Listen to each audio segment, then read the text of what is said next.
of the civilization, oral diseases continue to be a major health problem worldwide.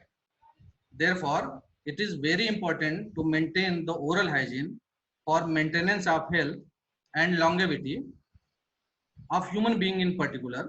The techniques which could be monitored daily are known as Dincharya, which include the Gandus, Kaval and Dhumpan.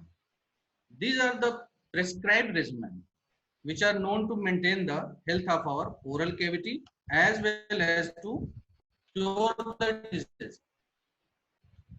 So oral hygiene is not described as a separate entity in any separate chapter in Ayurveda, but it comes under the different chapter of Ayurvedic literature, as I told you in previous slide.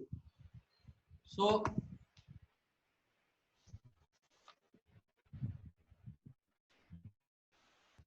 these measures have been directed specifically for the health preservation, health promotion and protection of the our Uttaman, our supraclavicular organ, like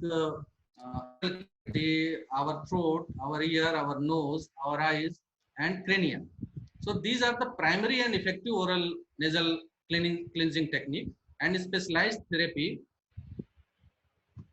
to treat as well as to prevent the disease. Kaval, Gandus and Dhumpan therapy works as a basic tool for oral and nasal cleansing.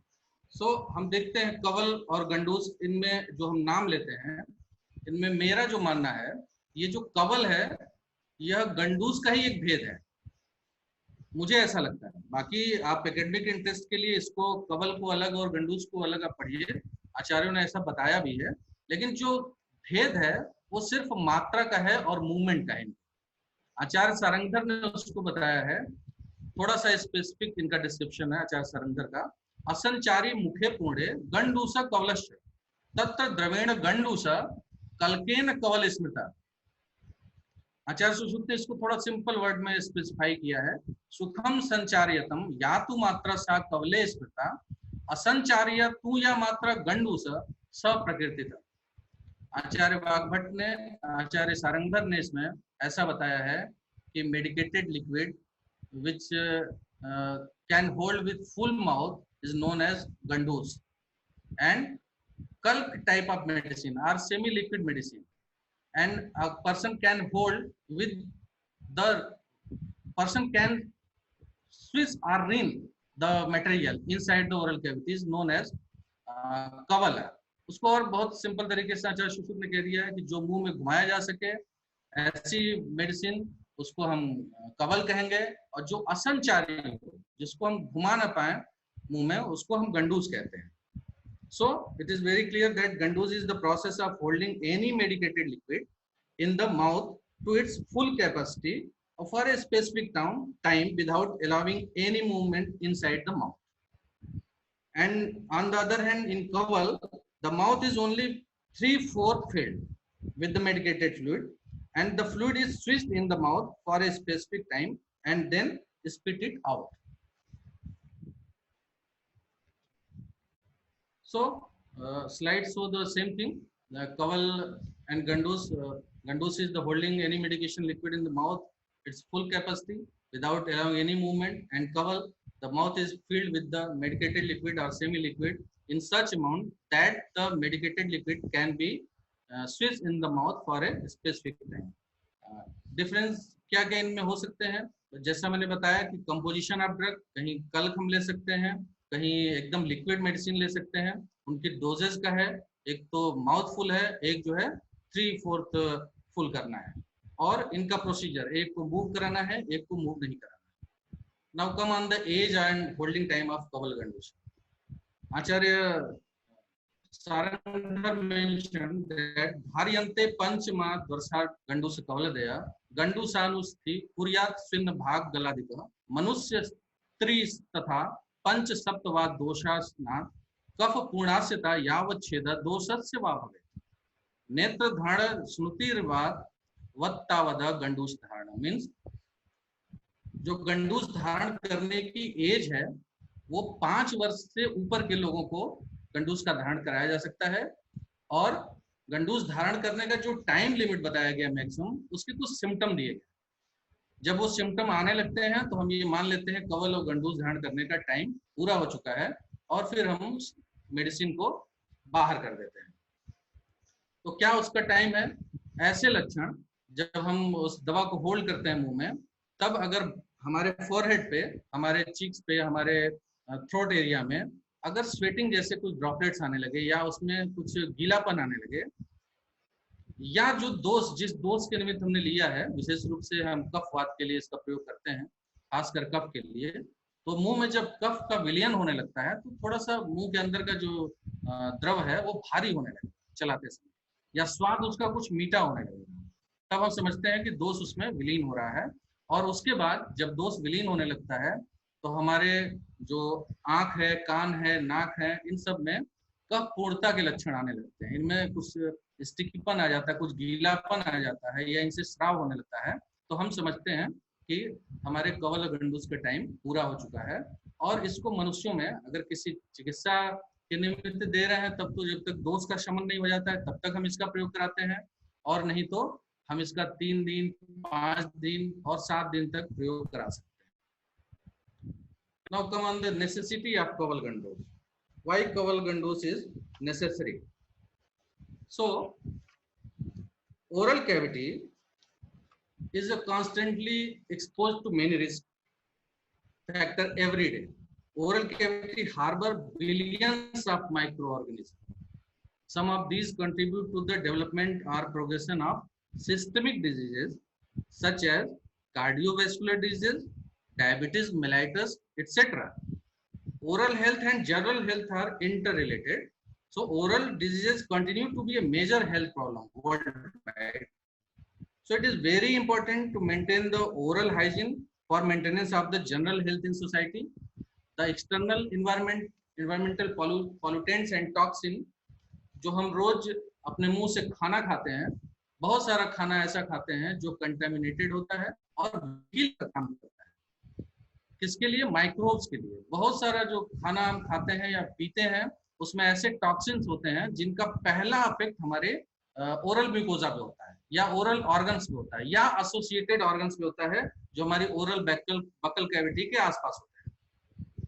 खास करके जब हम junk food का use करते हैं, या ऐसे प्रदूषित भोजन का प्रयोग करते हैं जो बासी होते हैं, या ऐसे आहार या पेय द्रव्य जो गर या दूषी भी इसके समान होते हैं। आजकल के ट्रेंड में हम देखते हैं जो लोग टोबैको या गुटखा च्यूइंग करते हैं, या स्मोकिंग करते हैं, या अल्कोहल का इंटेक करते हैं, या सॉफ्ट ड्रिंक, या इरेगुलर फूड हैबिट्स है, वो बहुत बुरी तरीके से हमारे ओरल कैविटी को नुकसान पहुंचाता है। और ये पहला अंग होता है जो शरीर में जाने से पहले इसका दुष्प्रभाव झेलता है। So gradual accumulation of the toxin in the oral cavity leads to microbial illness, जैसा मैंने आपको बताया, और इससे बहुत सारी बीमारियां आगे फैलती हैं। तो कवल गंडूस का निर्देशन इसी निमित्त किया गया है, इसीलिए दिनचर्या में रखा गया है कि ये जो माइक्रोबियल लोड है ओरल कैविटी में, या ये दूषी या गर्विस जो हमारे ओरल कैविटी में जा रहे हैं, नित्य प्रतिदिन इनको वॉश आउट किया जाए, इनको भीतर न जाने दिया जाए।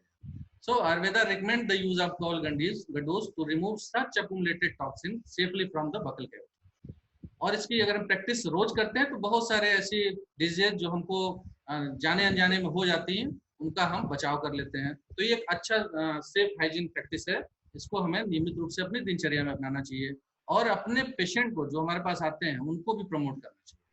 So these mechanisms reduce the plague score. ये भी बहुत बड़ी एक समस्या है। And colony count of the microorganism in the oral cavity. They also inhibit the bacterial adhesion and plague coagulation. जैसे हम तिल तेल का कवल और गंडूस करते हैं तो वो क्या कर लेते हैं, इस माइक्रोब्स को अपने अंदर लॉस कर लेते हैं अपने स्टिकीनेस के कारण, या जो ओरल कैविटी का पीएच है उसको चेंज करके, और ये जो माइक्रोबियल लोड है इसको कम कर लेते हैं, या प्लेग फॉर्मेशन को हैम्पर करते हैं, रोकते हैं, या मिनिमाइज करते हैं। अब हम आते हैं कवल गंडूस के भेद पे।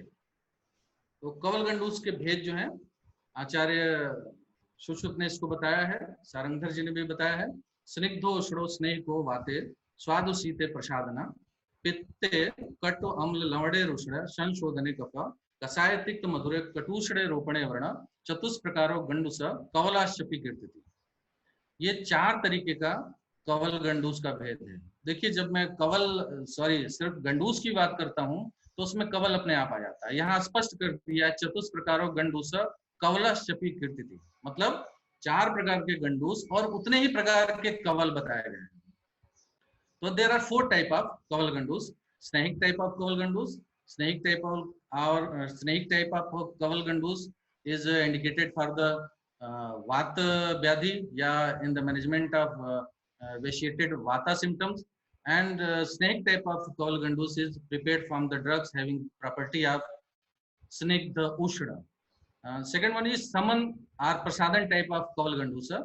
The saman or prasadan type of kawal gandusa is indicated in the disease of pittaj disease, and the symptom of arises by the aggravation or vitiation of pitta.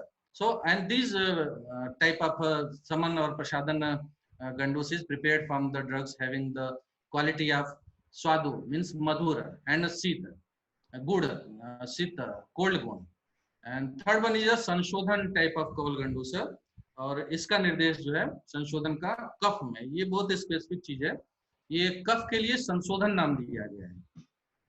आप जानते हैं कि जो हमारा उत्तमांग है, जो हमारा सुप्रा क्लेविकुलर एरिया है, उसमें अधिकांश ऐसे स्थान हैं जहां पे सबसे पहले हमारी जो कफ जो प्रकोपित होती है उसका दुष्प्रभाव पड़ता है।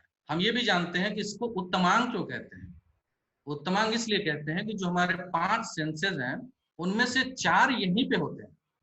जैसे हमारे दृष्टि है, हमारा कर्ण है, हमारा घ्राण है, हमारी रसनेन्द्रिय है, और त्वचेंद्रिय भी यहाँ रहती है। त्वचेंद्रिय सर्व शरीरगत है लेकिन यहाँ भी होती है। तो 4 तो यहाँ होते ही हैं, और इन चारों के जो इंद्रियों के विषयों का जो स्रोतस है, जो चैनल्स है, उनमें कफ के द्वारा अवरोध लगातार उत्पन्न होता रहता है, और कफ का यह स्थान भी बताया गया है। इसलिए कफ को संशोधन टाइप के कवल गंडूस से उसका मैनेजमेंट देने के लिए यहाँ पे निर्देशन किया गया है। और यह संशोधन सिर्फ उत्तमांग का ही नहीं है, यह संशोधन हम वज्र से भी कफ का संशोधन कर सकते हैं। ये संशोधन जो कवल गंडूस है, इसके जो द्रव्य हैं, उनके जो गुण हैं, वो कटु, अम्ल, लवण और उष्ण प्रॉपर्टी इनकी होती है। वैसे ही रोपन, ये रोपन जो शब्द है, इट्स सेल्फ एक्सप्लेनेटरी। रोपन मीन्स हीलिंग, मीन्स आपके बकल कैविटी में या ओरल कैविटी में अगर कोई लेसरेशन है, एब्रेजन है, या ट्रॉमेटिक इंजरी है, या कोई अर्बुद है, तो उसको हील करने के लिए जो कवल गंडूस प्रयोग किया जाता है उसको रोपन कवल गंडूस कहते हैं। और ये रोपन कवल गंडूस के लिए जो औषधियां प्रयोग में आती हैं उनमें वो कषाय होती हैं, तिक्त होती हैं, मधुर होती हैं, कटु होती हैं और उष्ण गुणयुक्त होती हैं।